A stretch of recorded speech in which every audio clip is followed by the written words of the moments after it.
오늘 우리 주신 하나님 말씀 요한복음 8장 21절로 30절 말씀까지입니다. 요한복음 8장 21절로 30절 말씀까지 우리 한 목소리로 읽겠습니다. 다시 이르시되 내가 가리니 너희가 나를 찾다가 너희 죄 가운데 죽겠고 내가 가는 곳에는 너희가 오지 못하리라.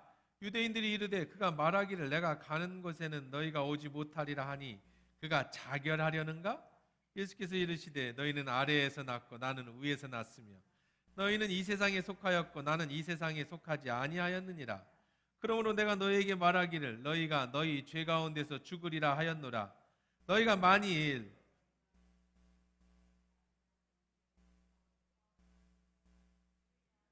내가 누구냐? 예수께서 이르시되 나는 처음부터 너희에게 말하여 온 자니라. 내가 너희에게 대하여 말하고 판단할 것이 그의 줄을 알고 또 내가 스스로 아무것도 하지 아니하고 오직 아버지께서 가르치신 대로 이런 것을 말하는 줄 알리라. 나를 보내신 이가 나와 함께 하시도다. 나는 항상 그가 기뻐하는 일을 행함으로 나를 혼자 두지 아니하셨느니라. 이 말씀을 하시며 많은 사람이 믿더라. 아멘. 하나님 말씀이었습니다. 좋으신 하나님 감사합니다. 이 시간에 말씀 들을 때 하나님의 음성이 들려지는 은혜의 귀한 시간 되게 하옵소서. 예수님의 이름으로 기도합니다. 아멘. 우리 지난주의 말씀입니다. 예수님께서 나는 세상의 빛이니 나를 따르는 자는 어둠에 다니지 아니하고 생명의 빛을 얻으리라. 한참 초막절 마지막 행사 불놀이를 하고 있는 그 와중에 많은 사람들이 그 가운데 중심에 있을 때 예수님이 다시 한번 그들이 생각하는 도발을 하십니다. 그 거짓불에 춤추지 마라. 그 거짓불에 넘어지지 마라. 진짜 불이 여기 있다. 내가 빛이니 나를 따라라.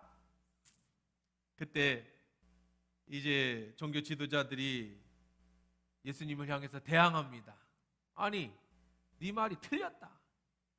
그러면서 논쟁이 벌어지기 시작한 거예요. 무슨 논쟁입니까?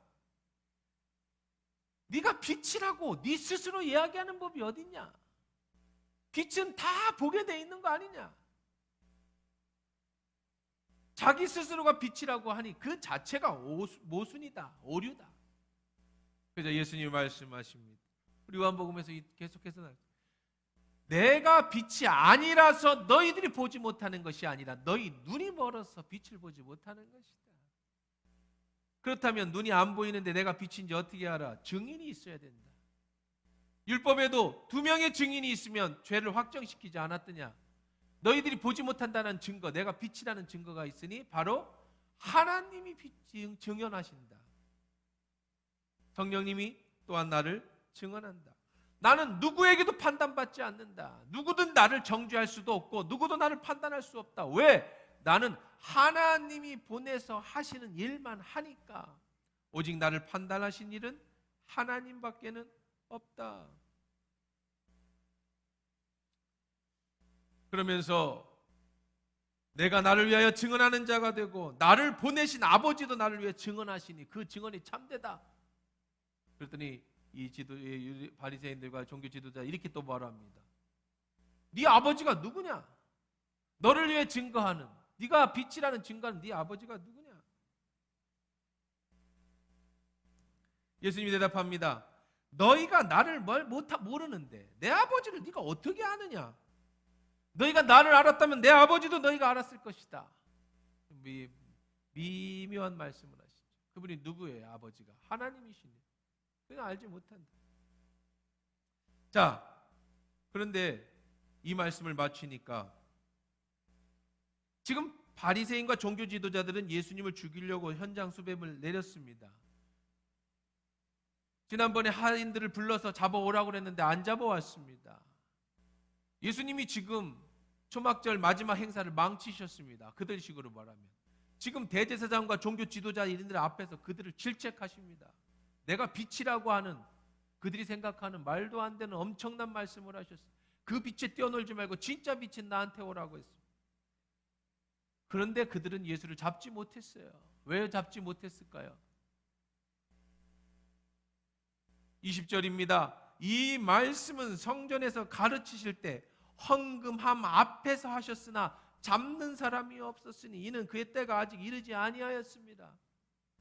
어디에서 그 말씀을 하셨다고요? 헌금함 앞에서 하셨다고요. 그런데 어떻게 됐다고요? 아무도 예수를 잡지 못했다고요. 헌금함 앞에서 했다는 얘기는 무슨 얘기예요? 모든 사람이 다 보는 앞에서, 현상수배범이 지금 수천 수만 명이 있는 앞에서 그렇게 강력하게 외치는데 아무도 잡지 못한다는 거예요. 왜 못 잡았다고 성경은 얘기합니까? 그의 때가 아직 이르지 아니하였기 때문이다. 요한복음 1장부터 쭉 우리가 계속해서 강해 설교를 해오면서 공통적으로 흐르는 맥이 하나가 있었어요. 뭐였죠? 아직 때가 이르지 아니하였다. 예수님께서 예루살렘 성으로 올라가려고 하실 때 사람들이 안식이 초막절이니 올라가라고 할 때 난 내 때가 이르지 않았다. 사랑하는 성도 여러분, 사람은 절대 때가 되지 전에 죽는 법이 없습니다. 사명자는 절대 하나님 불러가시기 전에는 안 죽어요. 우리는 태어날 때 다 모래시계를 하나씩 들고 태어납니다. 여러분이 태어나는 그 순간에 모래시계는 엎어져 있어요. 그 모래는 얼만큼 채워져 있는지는 하나님만이 아시는 겁니다. 그러니까 여러분 걱정하지 말고 사세요. 염려하지 말고 사세요. 죽을까 봐 걱정하지 말고 사세요. 다 사람의 수명은, 생명은 하나님이 다 정해진 대로 사는 것이. 그거 연결하려고 노인병원에서 길게 살아봐야 뭐 자식들한테는 좋을 수도 있겠지만 제가 볼 때는 거의 좋은 거 아니에요. 하나님이 주신 생명, 수명, 그게 장수라는 것은, 성경에서 장수는 오래 사는 걸 얘기하는 게 아니에요. 하나님이 주신 수명만큼 건강하고 주 안에서 주의 뜻대로 살다가 죽는 것이에요. 사명자는 절대 죽지 않아요. 그것이 담대한 겁니다. 더 나아가서 오늘 본문에 보면 예수님이 그들을 놀리는 듯한, 그들을 비웃는 듯한 말씀을 하십니다. 지금 모처럼 예수님이 이 바리새인과 종교 지도자들과 대결을 부딪혔어요. 땅 하고 부딪혔습니다. 왜 예수님이 부딪히셨는지는 뒤에 나옵니다. 자, 우리식으로 조금 더 알기 쉽게 말하면 싸움이 붙은 거예요. 누구와 누구? 예수님과 종교 지도자의 다툼이, 말다툼이 벌어졌어요. 가치도 없는데 왜 예수님이 싸우셨을까? 그건 뒤에 나온다고 말씀을 드렸어요. 예수님이 또다시 도발을 합니다. 21절 다시 이르시되 내가 가리니 너희가 나를 찾다가 너희 죄 가운데 죽겠고 내가 가는 곳에는 너희가 오지 못하리라. 이게 무슨 말이냐? 여러분 영어로 제가 좀 읽어드릴게요. 영어를 잘해서가 아니라 쉬워서요. 영어가. 자, once more Jesus said to them. 한 번 더 예수님이 말씀하셨다. I'm going away. 나 갈 거야. And 그리고 you will look for me. 너희는 나를 쫓아올 거야. 나를 찾아올 거야. 왜요? 잡으려고 찾아오겠죠. And 그리고 you will die in your sin. 너는 네 죄 때문에 날 쫓아오다가 죽어버릴 거야. Where I go, you cannot come. 내가 어딜 가든지 넌 날 못 따라와. 아주 매서운 말씀하신 거야. 나 잡아봐라. 날 잡는다고? 지금 연복교회 앞, 지금 오늘 번역 바뀐 성경에 보면 헌금함 앞에서 설교를 하실 때 예수님이 이렇게 말씀하시는 거예요. 더 쉽게 얘기해서 날 잡아봐라. 잡아가봐라. 너희는 날 못 잡는다. 내가 갈 거야. 나 갈 테니까 잡아봐. 나 가도 너희는 나 못 잡아. 엄청난 도발이죠. 통쾌하죠. 그렇게까지 해도 그들은 못 잡아요. 왜요? 어떻게 예수님을 잡습니까? 때가 되지 않았는데. 그게 권위예요. 그게 권위라는 겁니다. 하나님이 주시는 권위는 여러분이 내세우는 게 아니라 하나님이 세워주시는 거예요. 예수님이 그 많은 사람들이 잡아 죽이려고 하는 사람들 앞에서도 당당하게 외칠 수 있는 것은, 그럼에도 그들을 예수를 잡지 못하는 것은, 날 잡아보려면 잡아봐라고 해도 못 잡는 것은 그들이 힘이 없어서가 아니에요. 그들이 능력 없어서가 아니에요. 그들에게는 예수님의 권위에 눌렸기 때문이에요. 여러분 예수 믿다가 여러분을 무시하는 사람이 있거든. 예수님을 복음을 전하다가 여러분을 미워하는 사람이 있거든, 예수님 때문에 여러분의 박해를 당하는 일이 있거든, 여러분 예수님 때문에 어려움이 오거든, 그 사람 미워하지 마십시오. 담대하십시오. 당당하십시오. 그러면 하나님이 다 알아서 해결해 주시는 줄 믿습니다. 많은 선배 목회자들이 이런 말씀을 하셔요. 저도 후배들한테 그렇게 얘기를 합니다. 목회를 하다가 어렵게 하는 사람 만납니다. 힘들게 하는 사람 만납니다. 그런 사람 만나면 미워하지 마라. 내가 잘했다고 변론하지 마라. 그를 위해서 기도해줘라. 네가 잘못했으면 그 사건이 너로 하여금 너를 깨닫게 해줄 것이고 회개케 할 것이고, 만약에 네가 잘못한 게 아닌데 그 사람이 잘못했다면 하나님이 그 사람을 치실 것이다. 그것이 목회자의 권위다. 선배들이 그렇게 얘기했어요. 저도 평생을 목회하면서 한 번도 고개 숙인 적이 없습니다. 물론 제가 잘못하면 잘못했다고 하죠. 그것이 하나님이 주시는 권위예요. 사랑하는 성도 여러분, 예수님 때문에 어려움을 주는 사람을 위해서 기도하십시오. 담대하시고 두려워하지 마세요. 주님이 책임져 주시는 거예요. 교회 일 많이 하다가 질투를 당하고 교회 일 한다고 사람들한테 쑥덕쑥덕 하는 소리 듣고 욕 먹거든요. 감사하시고 기뻐하십시오. 하늘에서 여러분의 상이 큽니다. 그들을 미워하지 마세요. 싸우지 마세요. 대항하지 마십시오. 일 안 하고 뒤에서 뒷짐지고 욕하는 사람들, 그 사람들은 절대로 신앙이 크지 않습니다. 평가만 하고 일이 잘 되면 뒤에서 쑥덕거리고 일이 안 되면 거 봐라 설치더니 그렇게 될 줄 알았다 그렇게 말하는 사람들은 절대 신앙이 크지 않습니다. 하나님이 사랑해 주시지도 않을 뿐 아니라 그 사람들이 어떻게 끝이 될지는 모르는 거예요. 그러나 주의 일 하다 보면 욕도 먹습니다. 주의 일을 하다 보면 손가락질도 당합니다. 그것이 내 죄라고 한다면 그걸 통해서 회개하면 되고, 그것이 내 죄가 아니고 잘못이 아니라면 하나님은 반드시 갚아주시는 거예요. 그것이 권위예요. 예수님은 진리 앞에 당당했습니다. 예수님은 절대 죽음을 두려워하지 않았어요. 왜요? 때가 되지 않았다는 걸 예수님이 아셔요. 여러분 어디에 가든지 당당하세요. 여러분이 뭐 세상의 모임에 개 모임에 가든지 아니면 여러분들이 뭐 어디 뭐 직장을 나가시든지 사업을 하시든지 당당하십시오. 하나님의 자녀답게 사십시오. 집사고 권사고 장로라는 걸 떳떳하게 밝히고 믿음 갖고 사세요.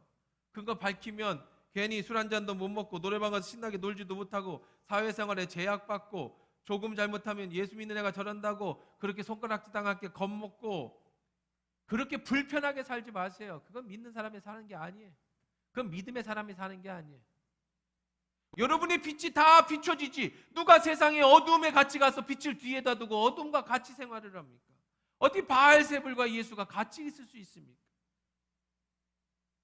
여러분이 하나님을 부끄러워하고 믿음을 부끄러워하면 하나님도 여러분을 부끄러워하세요. 마가복음 8장 38절에 보면 누구든지 이 음란하고 죄 많은 세대에서 나와 내 말을 부끄러워하면 인자도 아버지의 영광으로 거룩한 천사들과 함께 올 때 그 사람을 부끄러워하리라. 여러분이 예수님을 부끄러워하면 예수님도 여러분을 부끄러워하세요. 예수님이 여러분을 부끄러워하면 어떻게 되겠어요? 이런 비참한 일이 어디 있습니까? 그러나 여러분이 예수님을 부끄러워하신다면 예수님이 여러분을 부끄럽게 하신다고 성경은 분명히 얘기하고 있으니 우리는 나중에 가서 익스큐즈 할 수가 없어요. 잘못했다고 할 수가 없는 거예요. 그러니 담대해야 됩니다. 교만하라는 게 아니라 담대하라는 겁니다. 세상 사람들 앞에 주님이 나를 인정해주는 그런 삶을 살아가는 거예요. 사회에 처음 생활을 하는 청년이 있었습니다. 지금은 많이 좋아졌지만 한국 사회가 술을 권하는 문화였어요. 이 친구도 제일 처음에 가서 걱정하는 게 술 문화였어요. 상사가 처음 따라주는 술을 받아 먹어야 할까? 아니면 예수 믿는다는 이유로 거부해야 될까? 첫날부터 거부하면 이제부터는 사회적 외톨이가 될 텐데, 왕따가 될 텐데, 사회생활 어려울 텐데. 그러나 신앙의 양심상 내가 사람들 앞에서 술을 먹지 말아야 하는데, 여러분 술이 대여 안 취할 만큼 그것까지 뭐 목사님한테 허락받고 드실 건 없어. 알아서 그걸 내가 어떻게 판단해. 그러나 믿는 사람이 세상 사람들 앞에서 술을 먹으면서 내가 장로인데 내가 집사인데 그 하나님 욕 다 먹이는 거예요. 거기서 나무도 안 좋아합니다. 싫은 소리를 했어요. 왕따가 됐습니다. 그러나 이 회사 관두면 되지 뭐 이게 내 생명도 아닌데 믿음을 지켰습니다. 얼마 후 상관이 청년을 불렀습니다. 사석에서 이렇게 얘기합니다. 사실 나도 교회 집사인데 자네를 보니까 내가 부끄럽구만. 믿으려면 자네처럼 믿어야 되는데 나는 옛날부터 이런 자리를 늘 함께 해왔고 이제 와서 내가 한다는 것도 어렵고 앞으로 내가 지켜줄 테니까 신앙을 지켜보게. 자유로워졌어. 어느 날 직장 상사가 찾아왔습니다. 신앙 상담을 여러 가지 상담을 합니다. 애인과의 문제, 가정의 문제 이런 얘기합니다. 술 먹는 친구들한테 얘기해봤자 돌아오는 대답이 뻔한 것들 뿐. 나는 자네가 참 믿음직스럽네. 내가 이렇게 허심탄회하게 얘기할 수 있는 건 자네밖에 없어. 자네의 그런 믿음, 신앙 참 존경스럽네. 내가 어떻게 하면 좋겠는가? 하나님이 그 친구를 그 회사에서 권위를 주셨어요. 제가 군 생활할 때 경계 근무였습니다. 아니 밥만 먹고 하는 게 그거예요. 1사시, 4팔시, 부하나, 오전, 오후. 이게 뭐냐면 하도 오래전 집에 다 1사시, 1시부터 4시까지 새벽 근무를 씁니다. 4팔시, 그럼 4시에 상하번 교대를 해주면 8시까지 근무를 섭니다. 그럼 오전반이 들어와요. 8시, 오전반이 들어오면 새벽 오후 1시에 오후반이 들어옵니다. 오후반이 들어서 6시 들어가면 6, 9시, 6시부터 9시까지 근무를 씁니다. 구하나 9시부터 새벽 1시까지 근무를 쓰는 거예요. 이게 계속 그냥 하는 일이 이거예요. 밥만 먹고 훈련 받고 가서 풀 뽑고 자고 또 가서 근무 쓰고. 문제는 뭐예요? 주일 예배를 갈 수가 없어요. 주일 예배를 못 가죠. 어떻게 갑니까? 주일날이라고 뭐 근무를 뺄 수 있는 게 아니잖아요. 그 다음에 자대에 가니까 술, 담배. 그때는요. 지금은 참 좋아졌지만 군대에서는 무조건 담배를 그냥 먹여줬어요. 안 피던 애들도 군대 가면 담배를 상사들이 다 갖다 놓고 뭐 쫄병들 데려다가 담배 안 피면 때리고 뭐 먹이고. 아예 한 달에 2보루씩인가 이렇게 나와 주니까 피라고. 저는 술도 안 먹고 담배도 안 피고 믿음의 사람을 지켜야 되네. 얼마나 걱정이 되는지 모르겠어요. 예배도 못 드리고 전혀 내가 생각했지도 않은 그런 자대를 가서 제가 보직을 받는 바람에. 근데 놀라운 일이 갔어. 가 보니까 처음에 가서 인사를 하는데 너 어디서 왔어? 고향이 어디야? 물어봐. 출신 성분 다 따져보니까 고향 선배더라고. 그냥 제일 그 부대에서 그 소대에서 제일 힘세고 아주 악질 같은 애가 있었는데 고향 선배더라고. 동양이라고 또 잘해줬어요. 담배를 안 펴도 술을 안 먹어도 때리지 않고. 얼마나 감사한지 몰라. 얼마 예배를 못 갔지 얼마 동안은. 그런데 내가 기도하고 말씀 신앙생활하는 걸 보더니 위에 그 선배들 그 선임하사나 중대장이 주일 오전 근무를 빼주는 거예요. 새벽 뿐만 아닙니다. 제가 저녁 근무를 서면 다른 근무팀들이 같이 근무 들어가는 조가 아주 힘들어요. 왜냐하면 제가 근무 서는 시간에는 선임하상 중대장이 순찰을 돌아요. 나 때문에. 원래 초병 근무라는 게 피곤하면 졸고 이렇게 총 내려놓고 이렇게 졸다가 다 초소마다 전화기가 있어서 맨 앞에 소대 앞에 있는 초병이 제일 그래도 한 1등병 좀 세워놓습니다. 거기 쳐다만 보고 있다가 이제 차 나오면 가스 친다고 무전을 치는 거야. 다 치면 지금 차 소 나갑니다. 그러면 이제 자다가 전화 받고 이렇게 서 있으면 돼. 이렇게 순찰차가 지나갈 때. 근데 제일 무서운 게 뭐냐면 걸어 나오는 거예요. 걸어 나오는 거. 그 앞에가 이렇게 게다 졸다가 걸어 나와다 다 잡히면 그날 하여간 뭐 난리 법석을 피는 거예요. 근데 제가 저녁 근무만 쓰면 아주 초긴장이에요. 왜냐하면 소대장이 선임하사고 더 걸어 다녀. 왜 걸어 다니냐? 다 나한테 와요. 제 근무만 맞춰서. 그리고 나랑 놀다가요. 초수 옆에서 그는 신참이라 맨날 잠만 자고 가고. 그다음에 선임 그 하사 바로 위에 하사. 이제 소위 짝 하사 그 친구. 와서 인생 상담하는 거예요. 제가 22살이에요. 22살. 마음 먹은 사람이 22살 옆에 앉혀놓고 와이프가 이혼을 해야 되는지 말아야 되는지 제가 뭘 알아요. 그래서 들어만 주는 거지 뭐 내가. 그러니 제 군생활이 어쩌겠어요. 아무도 못 건들죠 뭐. 다 빼주고 거의 그것은 나중에 군생활하면서 거기가 제가 군종평처럼 생활했더니 22살인데 군대 막 간 제 사람을 40 넘은 사람이 상담한다고 왜 조병 근무만 쓰면 와가지고 옆에 앉아갖고 자기 인생도 기구하고 그래. 뭐 사람 인생이 다 기구하지. 사랑하는 성도 여러분, 여러분이 부끄러워하지 않는다면 하나님도 여러분을 부끄러워하지 않습니다. 여러분이 담대하다고 하면 하나님도 여러분을 담대하게 세상 앞에 높여주셔요. 이게 영적 권위예요. 이게 권위라는 거예요. 사업을 하는 사람은 세상 앞에서 상대로 사업하지 않겠습니까? 사업을 하면서도 하나님의 권위 갖고 세상 사업을 하는 거예요. 직장에서도 하나님의 권위 갖고 직장 생활을 하는 거예요. 당당해야죠. 담대해야죠. 오늘 예수님이 자기를 죽이려고 하는 수많은 사람들, 자기를 죽이겠다고 하속들을 다 보냈지만 그들이 예수를 잡지 못했어요. 이 조그만 예루살렘 바닥에서 어디 간다고 우리가 널 못 잡는다고? 무슨 뜻이지? 그가 자결하려는가? 자살하려나? 자살하면 못 잡죠. 예수님이 그렇게 대답하십니다. 예수께서 이르시되 그거 다 아시고 너희는 아래에서 났고 나는 위에서 났으며 너희는 이 세상에 속하였고 나는 이 세상에 속하지 아니하였느니라. 야, 아이고 생각하는 거라고는. 너희들은 밑에서 태어나서 밑에서 생각하는 게 그거밖에 안 되지. 나보고 자살한다고? 나는 하나님의 자녀, 하나님의 아들로 태어나서, 물론 예수님이 태어났다는 표현을 인간적으로 표현을 쓰신 거죠. 위의 것을 생각한다.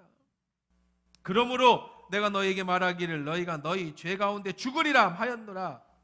너희가 만일 내가 그인 줄 알았다면 너희 죄 가운데서 믿지 아니하면 너희 죄 가운데 죽으리라. 한 번 더 너 죽어. 내가 자살한다고? 너희들 다 죽었어.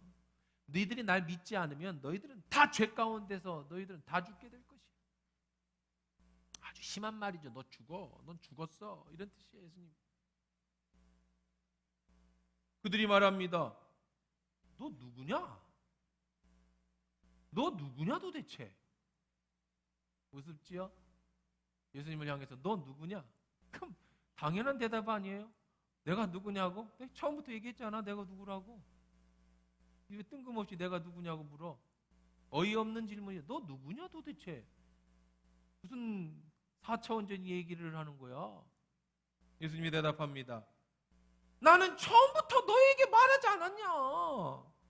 나는 처음부터 너에게 말하여 온 자라. 내가 너에게 대하여 말하고 판단할 것이 많으나. 예수님이 이제 싸움을 그만하시고 됐다. 내가 너에게 판단할 게 많아. 부부싸움 하다 보면 그렇죠. 한참 싸우다 보면 아이고 그만하자. 그만 알았어.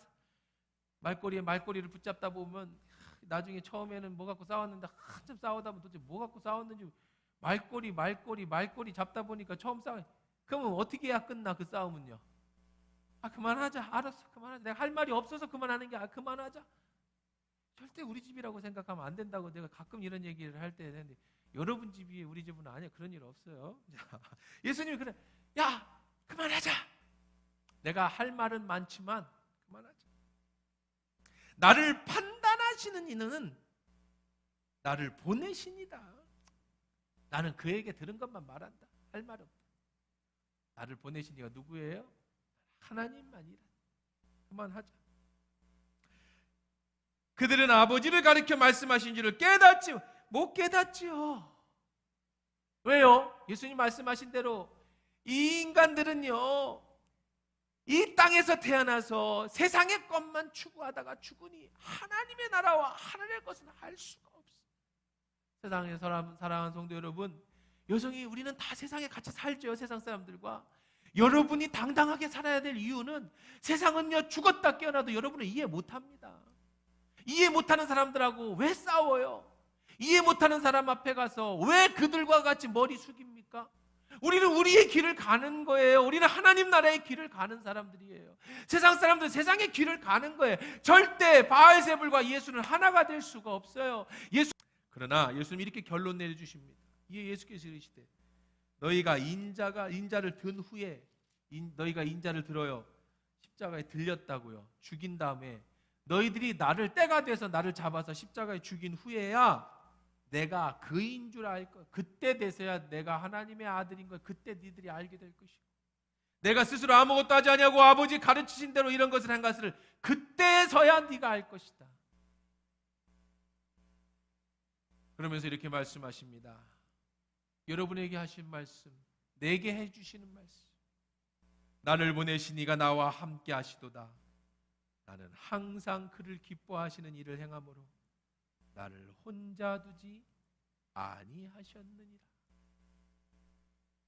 담대하게 사십시오. 하나님은 절대 여러분을 혼자 두지 않으신다. 세상에 무리가 아무리 많아도, 여러분을 공격하는 사람들이 너무 많아도 여러분이 하나님 편에 서서 당당하게만 서시면 하나님은 절대 여러분을 혼자 두지 않으신다. 여러분이 힘겹게 하는 게 뭐예요? 인간관계입니까? 물질입니까? 건강입니까? 여러분 스스로 내 자신에 대한 함께 계신 예수님은 지금 수만 명과 싸우고 있어요. 혼자서. 그러나 하나님은 예수님을 혼자 두지 않으신다. 예수님이 들릴 때가 있습니다. 십자가에 들릴 때가 있어요. 예수님이 나를 위해서, 여러분의 죄를 위해서 십자가에 그 외로움에 혼자서 사토하실 때가 있을 겁니다. 벌거벗음에 수치를 당하시고 양손에 피를 다 흘리시고 물과 피가 다 쏟아지면 하나님이 자기를 버릴 것 같은 그런 외로움에 깊은 낭떠러지에 들리는 그날이 있을 겁니다. 그러나 하나님은 그때도 예수님을 혼자 두지 않으신다. 오늘 이 말씀은 바로 여러분을 향해서 하신 말씀, 나를 향해서 두신 하나님 말씀. 나를 보내신 이는 나와 함께 하시도다. 나는 항상 그가 기뻐하시는 일을 행함으로 나를 혼자 두지 아니하시다.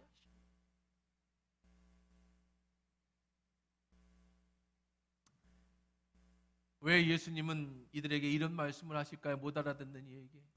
그 중에 알아듣는 자들이 있더라는 거예요.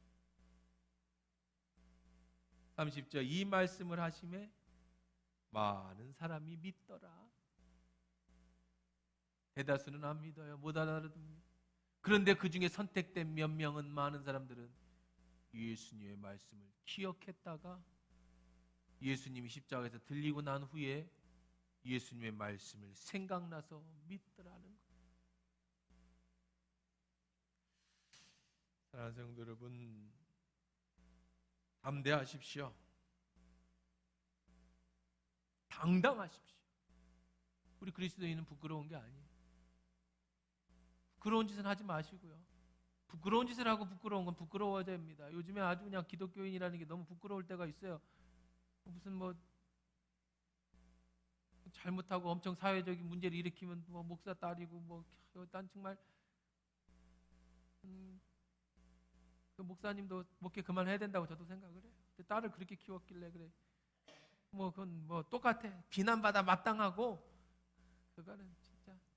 그러나 여러분 정말 그렇게 불쌍한 인생 살지 마시고요. 그냥 그건 얼마나 세상 사람도 안 하는 그거는 기독교인도 아니고 그거는 하나님 욕먹이고 그건 지옥 어디로 떨어질지 몰라.